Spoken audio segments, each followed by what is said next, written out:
अगर आप कोई बिज़नेस कर रहे हो और आपको लॉस हो रहा है, तो क्या आप उस बिज़नेस को कैरी ऑन करोगे?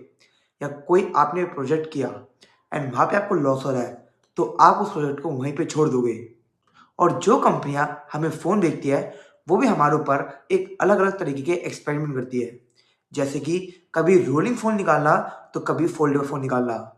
और आज हम बात करने वाले हैं एक मोस्ट ट्रेंडिंग टॉपिक के बारे में और वो आता है slim phone versus compact phone. एक ज़माना था जब कंपनियों ने एक नया ट्रेंड किया था छोटे फ़ोन निकालना। लेकिन आज वो ज़माना थोड़ा बदल गया है। आज कंपनियाँ बड़े फ़ोन निकाल रही है, लेकिन उस फ़ोन को पतला करती जा रही है। और आज मैं बात करने वाला हूँ कि कौन-सा फ़ोन, स्लिम फ़ोन या कॉम्पैक्ट फ़ोन आज भी दिलों पे राज करता है हमारी ऑडियंस के बारे में। अगर आपको भी जानना है तो इस वीडियो को एंड तक ज़रूर देखना। लेकिन उससे पहले मेरा नाम है Abhishek, you are watching device dude, let's start the video. जैसा कि आपको पता होगा, इतिहास गवाह है। अगर हम बात करते हैं स्लिम फ़ोन की, तो पहला फ़ोन जो निकाला था वो निकाला था सैमसंग ने, सैमसंग का S25 Edge, जो कि बहुत ही पतला फ़ोन था एंड काफ़ी अच्छा था।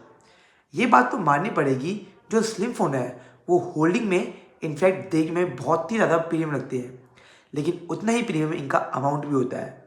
जो सैमसंग ने लॉन्च किया था वो किया था 1,10,000 पे। लेकिन अगर हम बात करते हैं as compare to the price, उसमें कोई भी टेलीफोटो कैमरा नहीं था। एक छोटी बैटरी, एक स्लिम फ़ोन उसके प्राइस को जस्टिफाई नहीं करता था। क्योंकि अगर हम देखते हैं प्राइस को, तो थोड़ा प्राइस ऐड करने पे हमें सैमसंग का फ्लैगशिप फ़ोन मिलता था, जो कि था सैमसंग का S25 अल्ट्रा। तो एक ऐसा फ़ोन जो कि पतला है, इसमें टेलीफोटो कैमरा नहीं है, उसके लिए 1,10,000 रुपये देना इतना वर्थ इट नहीं था। तो इसलिए कंपनी ने इसकी प्रोडक्शन कम कर दी, क्योंकि ऑडियंस ने इसे लिया ही नहीं। और ये सेम कंडीशन हुई एप्पल के साथ भी। मैंने एक वीडियो बना रखी है, जो कि मैं आपको इसके एंड में छोड़ दूंगा, कि कैसे mini smartphone slim phone Apple का डिज़ास्टर बने। तो वो वीडियो ज़रूर चेकआउट करना। अगर बात करते हैं हम स्लिम आईफोन की, जो कि था आईफोन एयर, एक पतला फ़ोन जो कि 5.6 mm थिक था। सबसे पतला फ़ोन था वो। लेकिन सबसे बड़ा कॉम्प्रोमाइज़ था, ना ही उसमें अल्ट्रा वाइड था और ना ही उसमें टेलीफोटिक था। लेकिन एक चीज़ थी उसमें, और वो था पैसा। 1,20,000 देने के बाद आपको एक ऐसा फ़ोन मिल रहा है जिसमें ना तो बैटरी अच्छी, ना थर्मल्स अच्छे। इनफैक्ट अगर आप उसकी पूरी परफॉर्मेंस को यूज़ करोगे, डेफिनेटली वो बहुत ही ज़्यादा हीट हो जाएगा एंड बाद में वो FPS ड्रॉप कर देगा। एक स्लिम फ़ोन में ज़रूरी नहीं है कि हमें हर चीज़ मिलती है। जैसे कि कंपनी ने इस बार कैमरे में से अल्ट्रा वाइड हटा दिया या टेलीफोटो हटा दिया, उसकी स्पेस बचाने के लिए। जैसे-जैसे फ़ोन को पतला करते जाओगे, तो कंपनी को कहीं न कहीं पार्ट्स को अरेंजमेंट करनी पड़ती है एंड वो पार्ट को कम करती जाती है, जैसे कि एप्पल या सैमसंग ने किया। और जैसे कि आपको पता होगा कि एप्पल या सैमसंग से इंस्पायर होके कोई ना कोई कंपनी तो स्लिम फ़ोन लाती है, तो ठीक उसी तरह टेक्नो ने भी एक स्लिम फ़ोन लॉन्च किया था, जो कि टेक्नो स्लिम पोवा था। इनफैक्ट मोटरोला भी इसी के साथ चला था। इसमें कुछ ना कुछ कॉम्प्रोमाइज़ तो थे, लेकिन सबसे बढ़िया चीज़ थी और वो थी बैटरी। भाई, इसमें सिलिकॉन कार्बन बैटरी का यूज़ किया गया था, जो कि एक बड़ी एमएच देती है, और ये चीज़ एप्पल और सैमसंग आज तक नहीं कर पाए, जिसके कारण लोगों ने इसके फ़ोन को परचेज़ ही नहीं करा एंड उन्होंने अपनी प्रोडक्शन को हाफ कट आउट कर चुके हैं। पर इसका मतलब ये नहीं है कि एक 20,000 के फ़ोन में आपको बहुत ही बढ़िया एक्सपीरियंस मिलेगा।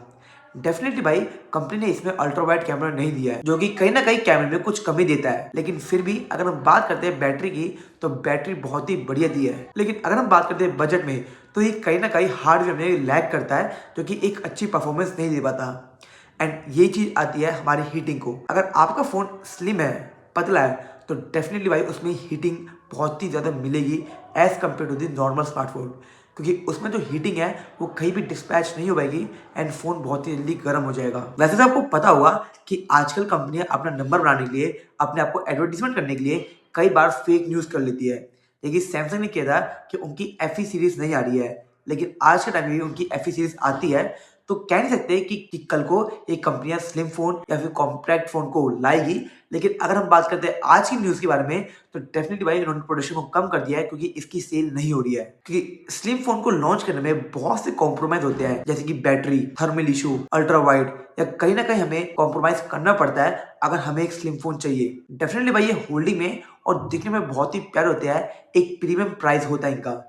लेकिन डेफिनेटली भाई अगर हम बात करते हैं as compare to the price, ये इतने वैल्यू फॉर मनी नहीं होते, जिसके कारण जो पब्लिक है वो या तो बड़े स्मार्टफोन पे जाती है या छोटे स्मार्टफोन पे। अगर कोई बंदा 1 लाख रुपए दे रहा है तो मेरे हिसाब से वो 20,000 भी दे सकता है। तो इसलिए वो सोचता है कि वो क्यों ना फ्लैगशिप फोन पे ही जाए, ना कि एक ऐसे फोन पे जो कि काफी कम लोगों के लिए बना है। क्योंकि डेफिनेटली ये बात तो सच है कि स्लिम फोन हर कोई बंदा यूज नहीं कर सकता। डेफिनेटली ये कुछ लोगों के लिए है जो कि स्लिम फोन को पसंद करते हैं और उन्हें अंदर से मन करता है उन्हें चलाने का। आजकल कंपनियां सिलिकॉन कार्बन यूज कर रही है बैटरी का, जिसके कारण एमएएच तो बढ़ जाती है, लेकिन फिर भी कहीं ना कहीं स्लिम फोन में कॉम्प्रोमाइजेस मिलती है, जिसके कारण पब्लिक इसको प्रेफरेंस नहीं दे पा रही एंड इसकी सेल डे बाय डे कम होती जा रही है।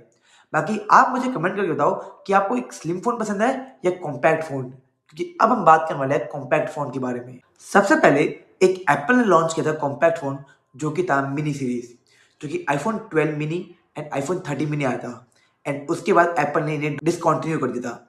लेकिन आज के डेट में देखें तो सैमसंग अपने बेस मॉडल जो कि सैमसंग की एस सीरीज है, S26, S25, ये एक कॉम्पैक्ट फोन में आती है एंड आज भी ये बिक रही है एंड बहुत ही बढ़िया प्राइस पे। लेकिन ऐसा क्यों, मैं आपको बताता हूँ। कॉम्पैक्ट फोन एक नॉर्मल फोन होता है, बस उसका साइज छोटा कर चुका होता है। इसमें वैसे तो मेनली कोई भी कॉम्प्रोमाइज नहीं किया जाता कैमरा के रिलेटेड। हाँ, डेफिनेटली बैटरी में इसमें कॉम्प्रोमाइज होता है, लेकिन अगर हम बात करें आज की डेट में तो सिलिकॉन बैटरी यूज करके ये प्रॉब्लम दूर की जा सकती है। सबसे बड़ा मेन कारण जो कि कॉम्पैक्ट फोन को बंद करना था, और वो था हीटिंग इशू। यस, अगर हम कोई भी हैवी टास्क करते थे तो ये फोन जल्दी ही गर्म हो जाते थे, ना तो इसमें कोई वेपर चैम्बर था एंड ना ये फोन इतनी जल्दी ठंडे होते थे। एक छोटे फॉर्म फैक्टर को हीट डिस्प्यूट करने के लिए बहुत ही ज्यादा टाइम लगता था। और जैसे कि मैंने आपको बताया कि इतिहास गवाह है, तो वन प्लस ने भी एप्पल या सैमसंग से इंस्पायर होकर एक छोटा फोन निकाला, जो कि था one plus 13S। And definitely भाई वो फोन बहुत ही बढ़िया निकला, क्योंकि उसके हार्डवेयर एक अलग लेवल पे थे। हाँ, कंपनी ने इसमें अल्ट्रा वाइड नहीं दिया, वो कंपनी की मर्जी थी, नहीं तो वो दे सकती थी, क्योंकि इसकी जो थिकनेस थी वो एक नॉर्मल स्मार्टफोन जितनी ही थी। अगर मैं बात करूँ भाई आज की डेट में, तो मैंने बहुत लोगों को देखा है 13S यूज करते हुए इन रियल लाइफ, एंड ये कहते हैं कि वो फोन बहुत हैंडी है। तो डेफिनेटली भाई अगर मैं बात करूँ कॉम्पैक्ट फोन की, तो जो पब्लिक है वो कॉम्पैक्ट फोन को परचेज करती है अगर उसमें कम से कम कॉम्प्रोमाइज हो। जैसे कि कंपनी ने इस बार सिलिकॉन बैटरी यूज कर कर भाई उसकी बैटरी एमएच को बढ़ा दिया है एंड काफी अच्छा बैटरी बैकअप मिलता है। भले ही मैं बात करूँ तो हीटिंग की, लेकिन फिर भी आज की डेट में अगर उसमें हार्डवेयर अच्छा हो तो कहीं ना कहीं हीटिंग को भी हम एक बार को टाल सकते हैं। लेकिन अगर उसमें बैटरी बैकअप ना हो तो शायद बंदा हो सकता है फोन ना ले। कि अगर मैं बात करूँ एक कैमरा की कॉम्प्रोमाइज की जो कि स्लिम फोन में आता है, उससे कंपेयर करूँ मैं एक बैटरी कॉम्प्रोमाइजिंग की या हीटिंग कॉम्प्रोमाइजिंग की इन कॉम्पैक्ट फोन, तो वो हम सहन कर सकते हैं। लेकिन एक इतना हाई प्राइस देने के बाद भी अगर हमें कैमरा में कॉम्प्रोमाइज मिल रहा है, तो वो एक बहुत बड़ी बात होती है। जैसा कि आपको पता होगा, जब आईफोन 12 मिनी सीरीज आई थी या आईफोन 13 मिनी सीरीज आई थी, तो इनमें सेम प्रोसेसर, सेम चीजें, सेम हार्डवेयर यूज किया था as compare to the normal. Yes, जो कि आईफोन 12 में प्रोसेसर था वही आईफोन 12 मिनी में आया था, जो आईफोन 30 में था वही आईफोन 30 मिनी में आया था। डिस्प्ले वगैरह सब, बस फर्क इतना था इनका साइज छोटा था, जिसके कारण इनमें बैटरी अच्छी नहीं मिली एंड ये फोन हीट होते थे। लेकिन अगर मैं बात करता हूँ आज के टाइम में, अगर एप्पल इनको अगर वापसी से मिनी सीरीज आती है एक सिलिकॉन बैटरी के साथ, ये फोन भी काफी अच्छे हो सकते हैं एंड एक अफोर्डेबल प्राइस पे मिलना चाहिए। एट द एंड बात प्राइस की आती है, कोई भी पब्लिक एक फोन तभी लेती है जब वो उसके बजट में आता है एंड उसकी वैल्यू फॉर मनी को वो दर्शाता है। बाकी आप लोग मुझे कमेंट करके बताओ कि अगर आपके पास एक ऑप्शन है, एक स्लिम फोन लेना है, एक कॉम्पैक्ट फोन लेना है, आपको पता है कि दोनों के एडवांटेज और डिसएडवांटेज क्या है, तो आपकी क्या प्रेफरेंस होगी मुझे कमेंट करके जरूर बताना। बाकी इस वीडियो में इतना ही। अगर वीडियो अच्छी लगी तो वीडियो को लाइक करना, वीडियो में कोई भी जानकारी मिली हो तो चैनल को सब्सक्राइब कर सकते हो, क्योंकि ऐसी वीडियो मैं यहाँ पे लाता जाऊँ। मिलता हूं आपको एक और नई ब्रांड न्यू वीडियो से, तब तक के लिए जय हिंद, जय भारत। बाय द वे, आपका भाई कॉम्पैक्ट फोन यूज करता है, क्योंकि काफी पतले होते हैं एंड काफी लाइट वेट होते हैं। आप कौन से करते हो मुझे कमेंट करके बताओ।